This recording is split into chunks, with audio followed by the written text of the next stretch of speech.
നീലിമേ, എനിക്ക് നടക്കാൻ വയ്യ, ഒന്ന് എന്നെ വന്ന് പിടിക്കൂ. എനിക്കിവിടെ ലൈഫ് കിട്ടിയിട്ടില്ല, അപ്പോഴാ. നീലിമേ പ്ലീസ്. ഇത്രയും വലിയ ഹീറോ വേറെ ആളിന്റെ സഹായത്തോടെ ഇപ്പൊ നടക്കുന്നതെന്ന് ആളുകൾ അറിഞ്ഞ എന്ത് മോശമാണ് സരോജ്. അത് ശരിയാ. സാറിന്റെ ഒരു പടം നാളെ ഇറങ്ങുന്നുണ്ടല്ലേ? വെക്കടാവെടി സൂപ്പർ ഹിറ്റ് ആയിരിക്കും. ഇപ്പോഴുള്ള സാറിന്റെ എല്ലാ പടവും ഇറങ്ങുന്നതിന് മുൻപ് സൂപ്പർ ഹിറ്റ് ആയിരിക്കും.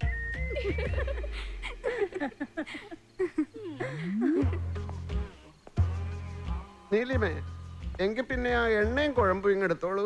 ഞാൻ കളിക്കുന്നത് കണ്ടില്ലേ സരോജ്? ഷെൽഫിൽ എവിടെയെങ്കിലും കാണും, തപ്പിയെടുത്തോളൂ. എന്നാ നമുക്ക് ഈ ഡിന്നർ അങ്ങ് കഴിച്ചാലോ? ഞാൻ എപ്പോഴേ കഴിച്ചു. സരോജിനുള്ളത് ഫ്രിഡ്ജിൽ ഇരിപ്പുണ്ട്, അവനിൽ വെച്ച് ഒന്ന് ചൂടാക്കി എടുത്താൽ മതി. ജോലിക്കാരൊക്കെ ഉറങ്ങി കേട്ടോ. രാവിലെ മുതൽ കഷ്ടപ്പെടുന്നതല്ലേ, വിളിച്ചുണർത്തി ഉപദ്രവിക്കണ്ട.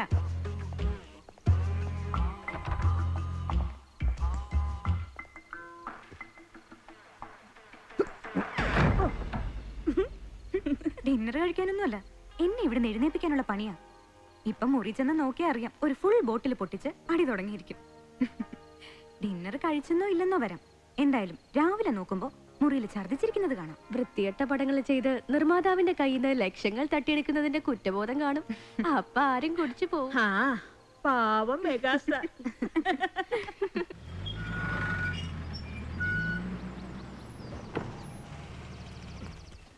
ഹിറ്റ് ഹിറ്റ് അണ്ണാ, സൂപ്പർ ഹിറ്റ് அண்ணா.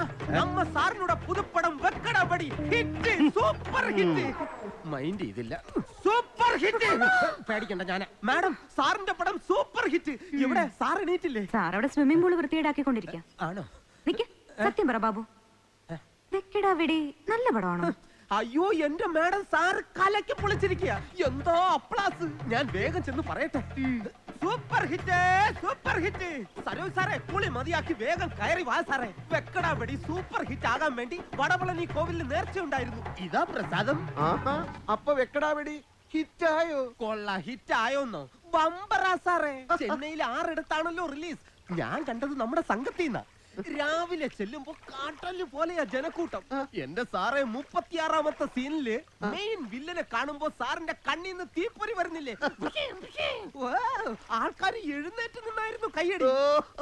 പിന്നെ കെട്ടിടത്തിന്റെ ടെറസിൽ കൂടി ബൈക്കിൽ പറന്ന് വന്ന് ഒരു പോറൽ പോലും പറ്റാതെ ചാടി ഡൈവ് ചെയ്ത് ഇറങ്ങിയ ഒരു നിൽപ്പുണ്ടല്ലോ. സത്യം സാർ, കോരി കോരി തരിച്ചു പോയി. സാർ, யாரோ ஒரு கடல் வண்டி மாதவன் கேட்ல வெயிட் பண்ணிட்டு இருக்கு. കടൽ വണ്ടി മാധവനോ? അതാരാ?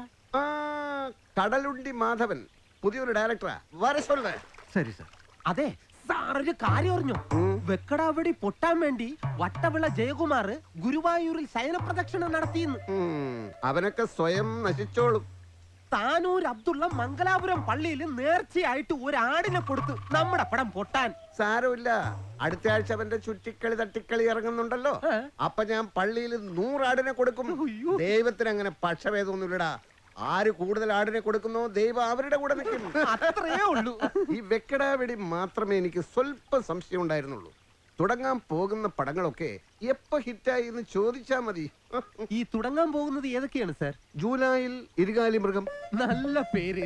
ഇതിൽ ആരാണ് സാർ ഇരുകാലി? ഞാനല്ലാതെ വേറെ ആര്? എനിക്ക് തോന്നി. പക്ഷെ ക്ലൈമാക്സിൽ ഞാൻ നന്നാവും. അത് വേണമല്ലോ. ഗുഡ് മോർണിംഗ് നമസ്കാരം സാർ. മിസ്റ്റർ കടലുണ്ടി. സാർ ശബ്ദം. മിസ്റ്റർ കടലുണ്ടി, ഇന്നത്തെ കാണോ ഞാൻ നിങ്ങൾക്ക് അപ്പോയിന്റ്മെന്റ് തന്നത്? അതെ സാർ. എങ്കിൽ പെട്ടെന്ന് കഥ പറഞ്ഞ് പോയിക്കോളൂ. എനിക്കിന്ന് വേറെ 17 കഥകൾ കേൾക്കാനുള്ളതാ. 17 അല്ല സാർ, 28. വലഞ്ഞത് തന്നെ. എങ്കിൽ കഥ തുടങ്ങിക്കോളൂ. സാർ, ഇദ്ദേഹം ഇത് മുട്ടത്തറ ബാബു, സരോജ് കുമാർ ഫാൻസ് അസോസിയേഷന്റെ ഓൾ ഇന്ത്യ പ്രസിഡന്റ് ആയിരുന്നു.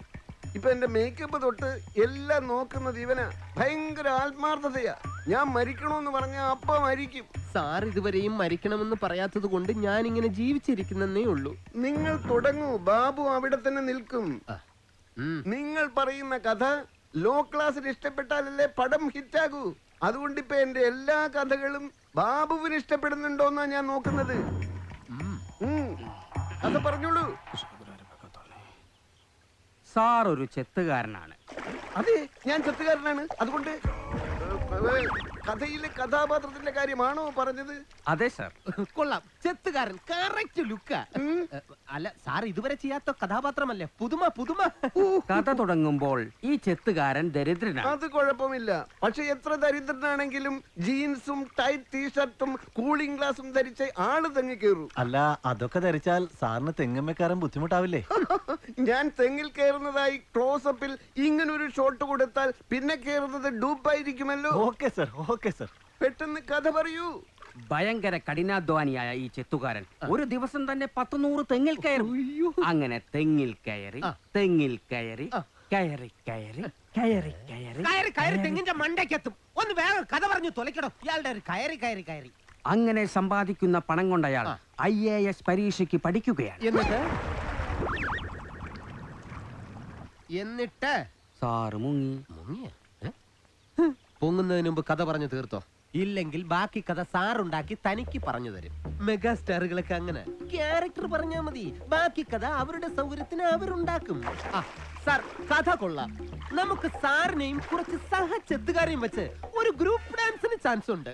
ഞാൻ വെള്ളത്തിൽ മുങ്ങിയപ്പോ ചെത്തുകാരന്റെ ബാക്കി കഥ കിട്ടി. പറഞ്ഞു തരാം. ബാബു ഇവരെ അകത്ത് കൊണ്ടുപോയി ഇരുത്തു. ഞാനിപ്പോ വരാം. ശരി സാർ. ഇപ്പൊ എങ്ങനെയുണ്ട്? അകത്തോട്ട് വരും.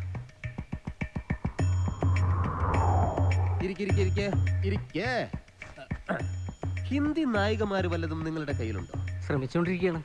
ഇല്ലെങ്കിൽ സാറിന്റെ കാൾ ഷീറ്റ് പ്രയാസമായിരിക്കും. എഴുന്നേക്ക്.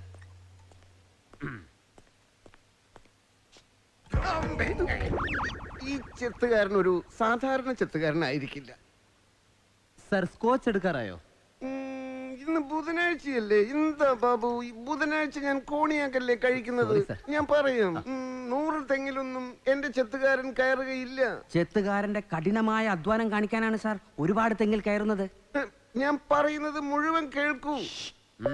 ഒരു തെങ്ങിന്റെ മണ്ടയിൽ കയറി ചെത്തിക്കഴിഞ്ഞാൽ ആടി ആടി ആ തെങ്ങ് വളച്ച് ഈ ചെത്തുകാരൻ അടുത്ത തെങ്ങിലേക്ക് ചാടുകയാണ്. കവുങ്ങാണെങ്കിലല്ലേ സാർ അങ്ങനെ വളയ്ക്കാൻ പറ്റൂ? ആര് പറഞ്ഞു? അതെ, ആര് പറഞ്ഞു? ഈ മെഗാസ്റ്റാർ ഏത് തെങ്ങും വളയ്ക്കും. ഗ്രാഫിക്സിലൂടെ തെങ്ങ് വിളക്കാലോ. ആളുകൾ വിശ്വസിക്കുവോ സാർ? ബാബു ബാബു അല്ലേ പറഞ്ഞത് പടം ഹിറ്റാണെന്ന്? അതെ.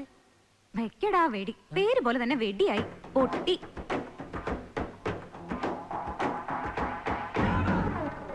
ഞാൻ കാണുമ്പോ പടം ഹിറ്റായിരുന്നല്ലോ. ഹിറ്റ് തന്നെ തലക്കാ കിട്ടേണ്ടത്. എത്ര പേര് വിളിച്ചെന്നറിയോ? ചവറ് പടമാണെന്നും പറഞ്ഞ് വിളിച്ചത് വട്ടവിളയുടെയും താനൂർ അബ്ദുള്ളയുടെയും ആളുകളായിരിക്കും. നീലിമ, ഞങ്ങൾക്ക് കുടിക്കാൻ എന്തെങ്കിലും എടുക്കൂ. കുടിച്ചാ ബോധം കെടുന്ന സാധനമാ നല്ലത്. തുടക്കം മുതൽ ഒടുക്കം വരെ ആളുകൾ എഴുന്നേറ്റ് നിന്ന് കൂവുക അത്ര. തിയേറ്ററിലെ സീറ്റുകളെല്ലാം കുത്തി കീറുക.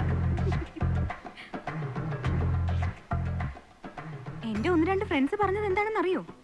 നാണമില്ലേ ഈ മനുഷ്യന്, ഇനിയെങ്കിലും ഈ പണി നിർത്തിക്കൂടെന്ന്. സ്വല്പം നടുവേദനയുണ്ട്. ഹൈദരാബാദിൽ സിംഹവുമായിട്ടുള്ള ഫൈറ്റിനിടയിൽ പറ്റിയതാ. ഒരു ടാബ്ലറ്റ് കഴിച്ചു വരാം.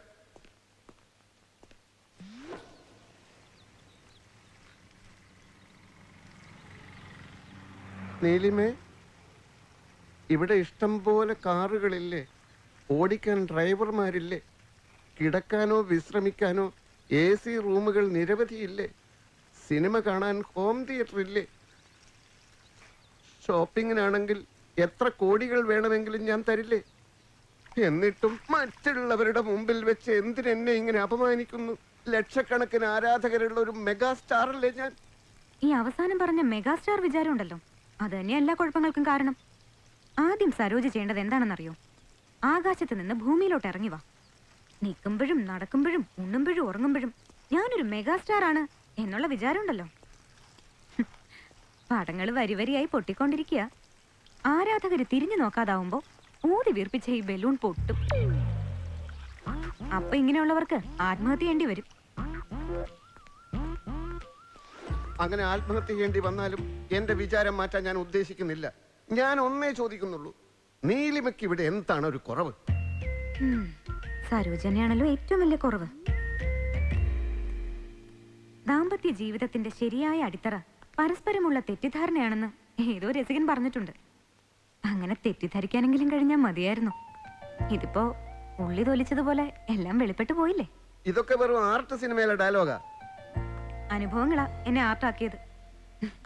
സരോജിന്റെ നായികയായി ആദ്യമായി സിനിമയിൽ അഭിനയിക്കാൻ വരുമ്പോ വേറെ ഒരു പൈങ്കിളി പെണ്ണായിരുന്നു ഞാൻ. അതുകൊണ്ടാണല്ലോ സരോജിന്റെ പൊള്ളയായ ഡയലോഗുകൾ മുഴുവൻ ഞാൻ വിശ്വസിച്ചു പോയത്. അന്നത്തെ എന്റെ കാഴ്ചയിൽ നിങ്ങളൊക്കെ വളരെ ഉയരത്തിലുള്ളവർ. അങ്ങനെ ഒരാള് ആദ്യ ദിവസം മുതൽ എന്റെ ഓരോ ചെറിയ കാര്യങ്ങളിലും എടുത്ത കെയർ, സത്യത്തിൽ എനിക്ക് അത്ഭുതവും ആദരവും തോന്നി. എല്ലാം ഉണ്ടായിട്ടും സ്നേഹിക്കാൻ ആരുമില്ലാതെ ഒറ്റപ്പെട്ട് ജീവിക്കുകയാണെന്ന് പറഞ്ഞപ്പോ ശരിക്കും സങ്കടപ്പെട്ടു. പ്രതീക്ഷിക്കാത്ത ഒരു നിമിഷത്തിൽ ഇരുളടഞ്ഞ എന്റെ ജീവിതത്തിലേക്ക് ഒരു മെഴുകുതിരി നാളമായി കുട്ടി വരുമോ എന്ന് ചോദിച്ചപ്പോ എന്റെ ഉള്ളുരുകി പോയി. പിന്നീടല്ലേ അറിഞ്ഞത് ഇതേ ഡയലോഗുകൾ വേറെ ഒരുപാട് പേരുടെ അടുത്ത് പയറ്റ് ചീറ്റിപ്പോയതാണെന്ന്. ഇതേ ഡയലോഗുകൾ ഞാൻ ആരോട് പറഞ്ഞു? ശോഭനയോട് പറഞ്ഞിട്ടില്ലേ? മഞ്ജു വാര്യരോട് പറഞ്ഞിട്ടില്ലേ? കാവ്യമാധവനോട് പറഞ്ഞിട്ടില്ലേ? അവർക്കൊക്കെ ബുദ്ധി ഉണ്ടായിരുന്നതുകൊണ്ട് ട്രാപ്പിൽ വീണില്ല. ഞാൻ വിട്ടി സരോജിന്റെ പ്രായം പോലും നോക്കാതെ കൂടെ ഇറങ്ങി തിരിച്ചു. ഏറ്റവും ചുരുങ്ങിയത് ഒരു മനുഷ്യന്റെ കൂടെയാണ് ജീവിക്കുന്നത് എന്നൊരു തോന്നലെങ്കിലും മതിയായിരുന്നു. ഈ ബലൂണിന്റെ കൂടെ എത്ര നാള് ജീവിക്കും?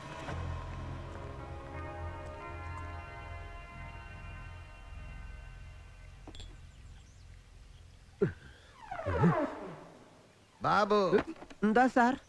കഥ പറയാൻ വന്നവർ വേറെ ചെത്തുകാരനെ അന്വേഷിച്ചു പോയി. ഒറ്റക്കൊമ്പം പടത്തിന്റെ സോങ് നാളെ തുടങ്ങിയില്ല എങ്കിൽ പ്രൊഡ്യൂസർ വിഷം കുടിച്ചു മരിക്കുമെന്ന് ഇപ്പൊ വിളിച്ചു പറഞ്ഞു.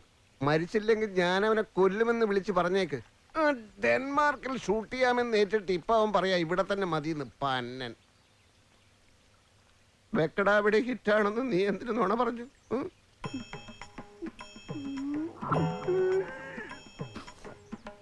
സാർ, സാറിന്റെ ഓരോ പുതിയ പടം ഇറങ്ങുമ്പോഴും പൊട്ടി പൊട്ടി എന്ന് പറഞ്ഞ് ഞാൻ മടുത്തു സാർ. മാത്രമല്ല സാറിന്റെ വിഷമം കാണുമ്പോ എനിക്ക് കരച്ചിലടക്കാനും കഴിയുന്നില്ല സാറ്. സത്യമാണ്. എന്തിനടാ ബാബു ദൈവം നിനക്ക് ഇത്രയും ആത്മാർത്ഥത തന്നത്? അതാ സാർ എനിക്ക് മനസ്സിലാകാത്തത്. ബാബു, ഇന്നൊരു തമാശ ഉണ്ടായി ബാബു. ഞാൻ പുറത്തു പോയി വരുമ്പോ ഗേറ്റിൽ 3-4 തമിഴര് നിൽക്കുക. ഡോക്ടർ സരോജ് എന്നുള്ള നെയിം ബോർഡ് കണ്ടിട്ട് സന്ധിവാദത്തിന് ചികിത്സ തേടി വന്നതാ. ഞാൻ അവരോട് പറഞ്ഞു ഇത് വേറെ ഡോക്ടറാ, പ്രീ ഡിഗ്രി തോറ്റ ഡോക്ടർ. ബാബു, ആ ജ്യോത്സ്യൻ കാറ്റുപായ ഗോപീകൃഷ്ണനെ ഒന്ന് വിളിക്കണം. എന്റെ സമയം മോശമാണോ അല്ല വളരെ മോശമാണോ എന്നൊന്നറിയാനാ. സാർ, അപ്പൊ നാളത്തെ ഒറ്റക്കൊമ്പന്റെ ഡാൻസിന്റെ കാര്യം? ഈ നടുവൊടിഞ്ഞ് ഞാൻ എങ്ങനെയാടോ പാട്ടും ഡാൻസും ഒക്കെ ചെയ്യുന്നത്? സാർ, ഒപ്പമുള്ള നായികമാരും നടുവൊടിഞ്ഞ മട്ടിൽ ഡാൻസ് ചെയ്യുന്ന രീതിയിലാണ് കമ്പോസ് ചെയ്തിരിക്കുന്നത്. ഇങ്ങനെ ഞാൻ ജസ്റ്റ് കാണിച്ചു തരാം. ഇത്